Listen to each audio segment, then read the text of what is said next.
NicoB, here with one final discussion about my Summer Games Fest trip. In the last couple of videos, I covered some of the really big stuff, and a lot of it was, funny enough, from Capcom. I saw a few people were like, is Nico working for Capcom right now? I mean, and for some sponsorships, yeah, but that wasn't really because of that. I just simply am really looking forward to these games, and they're easily some of the biggest stuff that was at Summer Games Fest this year. But those weren't the only things that I played. There were also quite a few others that I also wanted to discuss in just this compilation video where I'm just gonna be breaking down the ones that I did check out, my thoughts and feelings on it, the good and the bad, because there are some things here that I really am looking forward to now, especially after having played it. I didn't manage to play everything. In order to play stuff, you have to schedule an appointment with each of the companies. And while you can get walk-ins, and I did for a few, there's still quite a few folks that I could not manage to secure a meeting with. Unfortunately, I kind of got my invitation to Summer Game Fest this year pretty late. So hopefully next year, I'll shoot to hopefully get it maybe a bit earlier if possible so that this doesn't happen, because there was a lot of stuff I still wanted to check out there. But let me tell you about the stuff that I did see. First up, we've got Crimson Desert by Pearl Abyss. So you guys might remember this game, or remember seeing this as some of the recent shows. It's by the same folks that made Black Desert, which I believe is an MMO online kind of game. But Crimson Desert is a single player game. And the reveal trailers for this game were insane. Like, the amount of stuff that your character was doing at any moment seemed impossible. Like, this game didn't seem real. You could be like throwing a dude or drop kicking a guy, pole vaulting over a wall, skydiving, robbing a place, hijacking stuff, doing a bunch of crazy Tears of the Kingdom puzzles in the sky, and just like the amount of stuff your character could seemingly do was mind-boggling. And I was really interested to play it, and I did. I finally got a chance. I actually managed to squeeze in a chance to play it. This is one of the ones that I actually just got a walk-in one because they were pretty booked. And I will say, after having played it, I now understand how they managed to give this character so many moves. And they did it by giving your character 8 million different button combinations to do things. And this is both, I think, a good and a bad thing. Good because, well, your character is capable of doing a ton of stuff. Like, the amount of options you have in fights is wild. But the bad news is that for the purpose at least of this demo, it didn't give a great representation, or at least a first impression of the game. Because we were sort of thrown in just the middle of the story, and the game really didn't give any tutorials about how to do things. I had a dev sitting next to me to help explain what it is that I need to do, or how to do stuff, and some things were just, they felt so insanely complicated for no reason. For example, there's an ability that you get that allows you to basically lift up a pole-like object, turn it sideways, and then plant it back into the ground. And the number of button combinations you have to do this are so insane. Like, you have to press the left and right joystick to initiate the thing. You have to scroll your little icon on top of it. You have to hit, I think, square and X together to start the lift. You have to then mash the X button to lift it up. Once you've gotten to that point, you have to, I think, hit like triangle or R1 or something to turn it vertically. And then you have to take the thing, walk over to the spot, aim your reticule at the thing that you want to aim it into, and then press X or square or triangle to put it in. There's so many different button combinations, and it was made infinitely worse when this same thing was used in a boss fight in the game, where it was a gimmick boss fight where you had to stun the enemy and then pick up one of the poles with the way I described and then smack him with it. It took me 5 tries to do it, and then I had to do it 2 more times. I was like, what the hell? That said, I will say, the game is gorgeous. It runs silky freaking smooth, even with like 8 million things happening on screen at once. Apparently this is made in their own custom engine. Same, I think that's what they use for Black Desert. And it's just wild. Like, there's like destruction physics. 30 groups of enemies could be doing completely different things. The environment has like a shit ton of effects and stuff and is affected by destruction. And all this is happening and it's not dropping a single frame. It was kind of insane. And the combat was fun when I got a chance to do it. Though I'm not sure if I would say the story seems incredibly captivating so far. You're just kind of like John Everyman going out and doing tasks for folks. But like I said, there is a chance that what you could just be introduced to this stuff slowly enough to that where it doesn't feel so overwhelming and that you'll just get used to some of the button prompts. But it really does feel like some things are maybe a bit overcomplicated, especially when compared with similar games that allow you to do things with much more easily, like Tears of the Kingdom. Not to mention, I also noticed when you got huge like groups of enemies surrounding you, they just tended to beat the shit out of you. Like you could get easily overwhelmed in this game. I don't know, it was both impressive and slightly disappointing. I think I'm just gonna wait and see what it's like when it gets released. Pedal Runner by I Am 8-Bit. This game is cute. It has the aesthetic of an old Game Boy Color game. And it was made just by like 2 dudes. And the guy I sat with was the pixel artist behind this game and was really happy to discuss all the art stuff around it, which I loved. I love pixel art. It's like some of my favorite kind of art. So this aesthetic was already just kind of grabbing me. So the idea is that you're basically a delivery man. You deliver these things called leap cells that are used to power these things called Hana pets around town, which is sort of like, they're kind of like little Tamagotchi things, but made into like real creatures. I don't know, I couldn't tell if they were like holographic or not, but it was cute. It was a very cute game. It had lots of explorable things. You could go around town and everything had like fluff dialogue, and I love that shit. A nice little soundtrack, a bunch of goofy side quests and things, and yeah, I don't know, it was just a really cute little game. Oh, and the mini games that surround like your job, like the actual like gameplay bits, very sort of WarioWare like, where it throws a bunch of mini games at you that you have to accomplish. But yeah, I think the 2 guys said they've been working on this game for, I think they're maybe approaching 4 to 5 years. It just seems sweet. Yeah, it looks like a fun little game that I look forward to seeing come out. Demon Slayer Kimetsu no Yaiba, The Heat Economy Chronicles 2, Jesus Christ, by CyberConnect 2 and published by Sega. So I don't know actual shit about Demon Slayer, I'm not gonna lie, but this is the only game from Sega that I managed to get an appointment for. And it's by CyberConnect 2. And CyberConnect 2 is known for making some of the best like anime like visuals in fighting games ever. So we played a little bit of the single player, and I will say the cutscenes of this game are fucking nuts. Like they look like someone literally went out of the way to just fully animate the entire anime. And while I don't have a reference for it, I was just really impressed. Like there was so much more like effort put into it than like the Bleach game, which generally just had like static character models just standing there yapping at each other. Now, as for the fighting gameplay, it was okay. I wouldn't say it was specifically super captivating. It's basically a big arena fighter where you just kind of hit him with like light and heavy attacks and some special moves. I wouldn't say I particularly loved how the game felt, but I haven't really been a huge fan of like arena fighters in general anyway. But it looks pretty, and some of the supers look pretty cool. I definitely would say if you're a fan of Demon Slayer though, you probably can't do much better than having CyberConnect 2 make a game for you, because goddamn man, those Naruto games that they did, the supers in that game are fucking insane. They're actually insane. I think most anime games would be lucky to have that company do anything for them. Wu Chang Fallen Feathers by Lean Z and 505 Games. So this game's cool. It's basically a Souls-like game with a female protagonist that we've been seeing for a while now. I'll say right off the bat, the game was fucking gorgeous. You start off in some beautiful natural environments that just have a shit ton of color. Like the colors are way brighter in this game than most other Souls-like games. I think the beginning of the game is a little slow. Like you kind of have to like talk to like a bunch of people before the like combat starts kicking in. But the essential gimmick to this game is that you get these like buffs to your character after you perfect dodge something. And you can stack it again and again and again. And the more stacks you have, the more you can cash it out in these big moves or use it to power up some magic attacks that you have. And you can combo into it from your regular attacks, so it's pretty cool.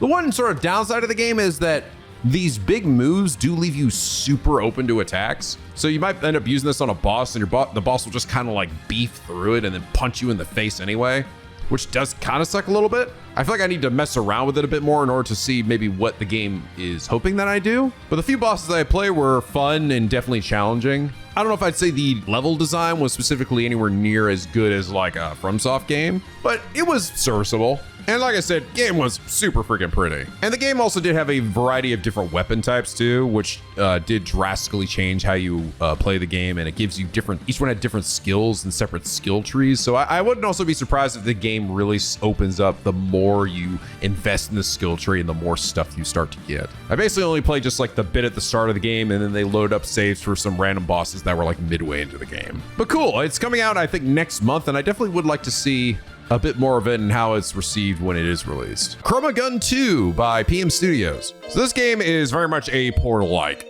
You're a test subject in this weird testing facility, and you're given a gun, except the gimmick this time is that the gun shoots paint. And the paint is used to affect certain objects, like these floating balls and these spots in the wall. And it took a second for me to realize, but what the gimmick is essentially that this ball, when it is the same color as the things on the wall, they attach to these little like energy strings to the ball and essentially use physics to pull it one way or the other. The point being that you want to get the ball to move to certain spots to hit buttons or to open pathways or something. And so initially seems kind of weird. Like it definitely is not nearly as like immediately intuitive as like a portal. But once I started to understand it, it really started to open up quite a bit. It had a very large and interesting variety of different actual uses for the puzzles. Like they kept stacking up, like learning that, if you combine these colors, you create another color. Like obviously blue and yellow makes green, red and yellow makes orange. And if you stack too many colors on, you make it black, but that can actually also be useful because sometimes you don't want the ball to move. And if you use black, then it will not grab onto anything. It was fun. I actually really enjoyed this game. There's also a lot of little secret like golden guns or something you can find around. It also had a very catchy earworm of a song playing throughout the game. The story was kind of nonsensical. You're like hopping between world lines and stuff too at some points, but it's really just a hardcore puzzle game. Pretty good though. Bandit Trap, also by PM Studios. This is a goofy game. It's basically a 3v1 competitive game where one side is the trapper who sets traps inside of a house in preparation for bandits whose goal is to try to steal enough things from the house. And now my whole play session with this, I actually only played the trapper, and I was kind of worried because I actually played against 3 other folks, and I sort of figured that with 3v1, I'd probably just get my ass beat, but it actually really didn't. I actually ended up winning all the games that I played. Like the trapper actually has a shit ton they can do. They're kind of OP as crap. They can like roll around through specific doors that only they can go through. You can get into furniture and control it and then use it to inflict damage on other people around you.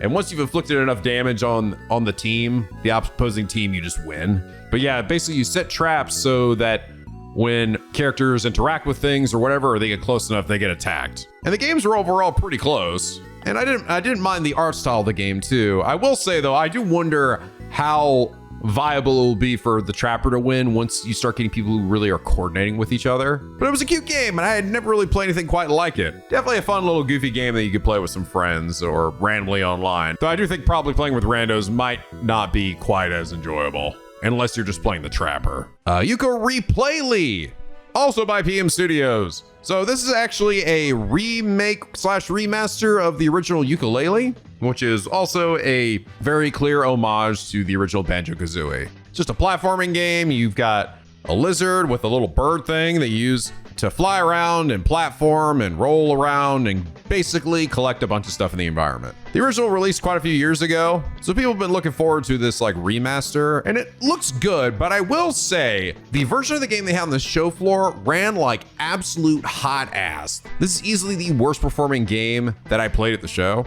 and it was not good. I honestly don't know what they were thinking having the game playable in this state. It was constantly dropping frames, and it was supposed to run 60, but it was generally down in like the 40s, and sometimes it would run down to the 20s, and it fluctuated so much and had so many hitches that it actually made me feel kind of unwell at points. Which sucks because the game itself is, it's Yooka-Laylee, right? It's just a solid little platformer. Maybe not the most insanely innovative one, but I think just overall a pretty solid little platformer that had a cult following back in the day. But yeah, I do think that whatever the hell was going on, the version they had there was not good. So hopefully that is resolved by the time the full game is actually released. Bounty Star by Annapurna. So this was basically like a cozy game with a crazy robot twist. You play a bounty hunter who spends her time at home preparing meals, planting and getting her equipment ready for a mission. And then when she initiates a bounty, she hops in her big old robot and goes out and beats ass. And I will say, the actual robot part of the game was pretty damn fun.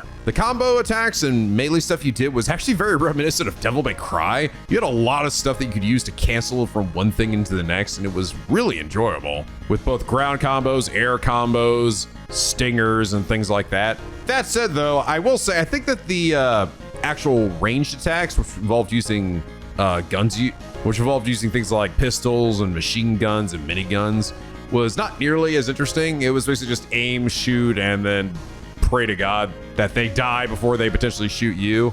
A lot of times it was just like the flying enemies and they also shot at you, and it did tend to lead to a case where robots just kind of could overwhelm you.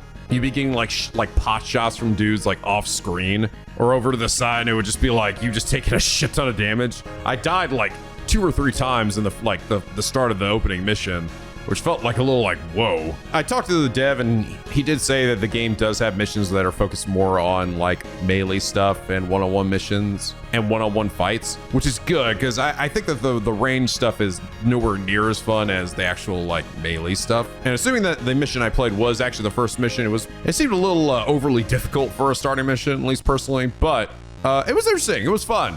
And the voice acting was really good in the game. I liked the voice actress that did the voice of the main character, as well as some of the occasional dialogue she got from other folks. Lego Party by SMG Studios. Okay, so I sort of had to laugh at this when I saw this during Summer Games Fest. I was like, wow, Lego Party. Very on the nose. It's exactly what you think it is, right? And when I saw it, I wasn't super impressed from the look of the minigames. Like, it kind of reminded me a bit of Crash Bash, which, for anyone who doesn't know, was a PS1 game that was trying to profit off of the hype of Mario Party, but kind of didn't hit the stick landing. Most of the mini games in it were kind of balls and sort of boring. However, I will say for this game, that was not the case. Out of the numerous mini games that we played, I only had one that I thought was only okay, but even that was still sort of fun. Overall, the mini games were actually pretty good. They felt pretty good to play. I never really felt like I was out of control or like cheap or shitty or relied too much on like RNG luck. Granted, I only played probably about a dozen of them in the 6-round game that we played, but the game functions just like a normal Mario Party game. You got a board, you're trying to get stars, which this time is golden bricks. You're making your way around the board, trying to screw and mess with other folks, but the actual impressive thing about this game is honestly the boards themselves. The boards are actually kind of cool, or at least the one that we played. It does enough different to feel actually distinct from Mario Party with the mechanics that go around. Like there was a thing that allowed you to take a shortcut to different parts of the board, and other spots that allowed you to essentially choose what you wanted built here. So you basically decided what mechanic that you wanted the board to have, and that would be there for the remainder of the game if you were like the first to arrive. Also, little nuances like if you were first in the mini game, you would actually be first in the next round.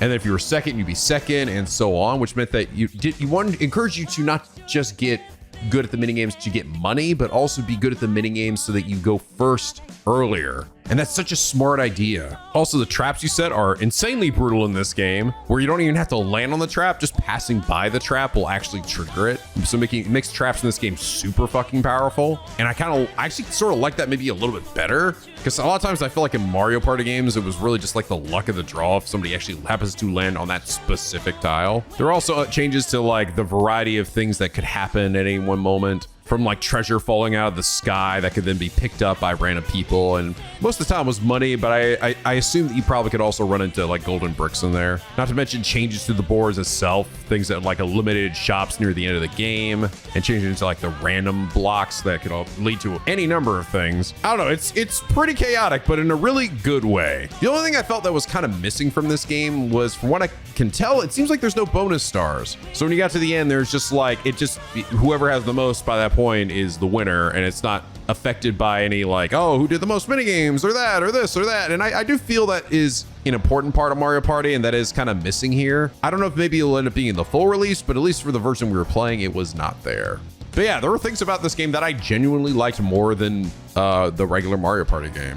I went from not really giving a shit about this game to actually actively looking forward to its release. Sword of the Sea by Giant Squid. Oh man, dude, I was dying to play this game all show, and I only got to play it at the very, very, very end when everybody was wrapping up. So I didn't really get a chance to sit and talk with any devs or anything about it. They were essentially just left it on for me so I could play it for like 30 minutes before the end of the show, which was very nice of them. And I'm gonna say right now, this game is actually my favorite game from the show. Outside of all the Capcom stuff, this game was fucking incredible, dude. Easily, I think, one of the most beautiful games that this company has put out. And just so you know, these are the same guys that, or at least the lead is the same guy that was responsible for Journey, He also was the one that did Flower, and he ended up going out and making his own company, Giant Squid, who was responsible for games like Abzu and The Pathless. And this game is just insanely fucking gorgeous. It's such a vibe. Music as you're sliding across the desert on your sword. The sounds that you make as you open up these cracks in the ground to release water that then creates fish and other plant life and stuff that creates a big, like, cool watery path that you go from surfing the sand to surfing the ocean. The reflections of the water that allows you to see, like, beneath the surface. And just, like, I don't know, just watching, like, water wash over this like, giant desert is so just, like, I can't explain, just so satisfying. The sound design is also unbelievable. This game is just art, pure fucking art. You also collect a lot of little gold coins and stuff, which you use to then buy upgrades to your character, though it's mostly just kind of like fun, goofy stuff, like being able to pull off tricks while you're like flying through the sky. The game isn't exactly difficult, and there isn't really anything necessarily stopping you like an enemy character to beat you up. It's really just like take the game at your own pace, enjoy looking around and just entering a flow state and exploring and finding secrets, because there actually was a good number of secrets throughout these very large zones that I checked out. Yeah, this game was amazing. I genuinely cannot wait to actually play the full version of this game. I'm sure it'll be like the other games, which are relatively short, but like super high quality experiences. So if you were a fan of anything like Journey or The Pathless or Abzu, play this game. You'll fucking love it. Now, I actually played 2 games by a company by Dotemu, but unfortunately, I can't talk about one of them, which is the Marvel Cosmic Invasion game. The embargo for that is not for another week, which I'm not sure why they decided to do that, but it be what it be.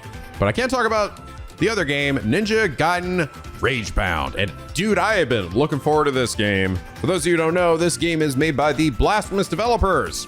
And it's actually pretty obvious even in the art style of the game, because it looks like it was made by the exact same artist. Beautiful pixel art in a 2D side scroller. And as someone who really doesn't have a whole lot of experience with the Ninja Gaiden, I will say that this game felt fucking good to play. Your character can bounce off of other enemies, almost like Shovel Knight in that way, where you slash down with your sword and bounce from one enemy to the next. You can perform one-hit kills on certain enemies depending on the color of the power-up you get, which you can only acquire with either a sword strike or a magic shuriken strike, which leads to this really cool thing where enemies will have a blue or a red color on it, and then you have to sort of in the moment think, all right, hit him with this move, get this move to hit this guy to do this thing. And it's definitely the kind of game that I would love to see people get fucking good at. People speed run it, because it's got a lot of execution to it, but it makes you feel like an actual god as you're just like chaining one shot killing one enemy to another. You also get the ability to switch to another character, this female ninja character, for a specific period of time, and she gets unique abilities that allow her to teleport to other platforms and sort of move about in different ways. And she has an infinite amount of shurikens, unlike our character, but she only has a limited amount of time for you to actually reach the goal before she just hops back to you, because she seems to be basically like an otherworldly ghost, though I don't really know. The game doesn't exactly elaborate, and the dev didn't really talk about it too much, so I guess it's something we're just gonna have to find out. You do also run to Ryu, who is training you at the start of the game, which was kind of cute. You even get to a cool boss fight with him, which is insanely difficult, and clearly is one that you're meant to lose, but you can apparently win. I didn't. But yeah, this game is solid as fuck, dude. And as someone who's played the first Blasphemous game, I haven't played the second one yet, that game was a lot of fun and was also equally very high quality. And this game definitely feels to be the same way. It's crazy how much these ninja characters are back. We actually had another 2D side-scrolling ninja game at the show as well. That was Shinobi. Unfortunately, I did not get a chance to play that, even though I wanted to very badly. But I will say, Ragebound was a lot of fun and continues my favorite trend of insanely addicting pixel art games. That's it, I will say. The later level, like the final level that I played, which was like a good chunk into the game, was hard as nuts. So this game will definitely kick your ass. But I think that's pretty par for the course for a Ninja Gaiden game. Spine by Neki. So this game is cool. It's basically Gunata from Equilibrium if it was made into a Batman Arkham Asylum type game, where you basically are fighting dudes, chaining combos together, trying to build up your combo meter, while parrying and dodging attacks with specific timing, and then finishing dudes off with a really cool finisher. You can get a variety of guns like pistols, machine guns, and shotguns. And the game had a pretty bumpin' soundtrack, and a good number of actual like finishers too, so you didn't feel like you were doing the same thing too much. But I will say the game did run sorta not the best at times, and it could be a little bit glitchy with certain animations, but they did tell me it was pretty early version of the game. I also did feel that I was pressing the square button maybe a little too much. Like I feel like I needed maybe another extra incentive to hit some other buttons. Like this game could have used maybe like a light and a heavy attack instead. The Y button essentially gave you the ability to break a guard, but I didn't find myself actually using it too often.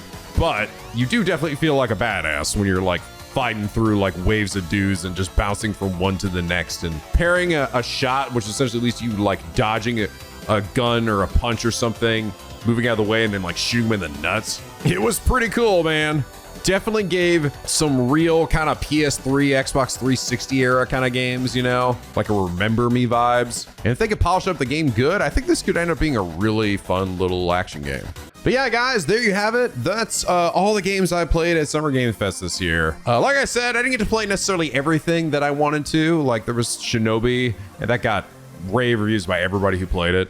Everyone said the game was freaking awesome, but unfortunately it was solidly booked throughout the entire day. There was also this cool like arcade gun shooter called Chrysal that looked kind of neat, but I also didn't get a chance to get that one. But hopefully next year I'll be able to maybe secure an invitation a bit earlier so I can actually play all the games I want to play. But it was overall a really great experience. Even outside of just playing the games, the actual like just walking around, talking with folks, the food and everything there was really good. And getting to meet like industry veterans, just like we were just like just walking around, you know, just casually walking around was pretty amazing. I felt very privileged to have such an experience and go to a place like this. Not to mention I got to meet a lot of other cool creators and stuff who I've known about online or have only talked to on Discord. So that was really cool. But yeah, guys, this is the last of my SGF coverage videos. I hope you all enjoyed these little previews and my first impressions for some of these games.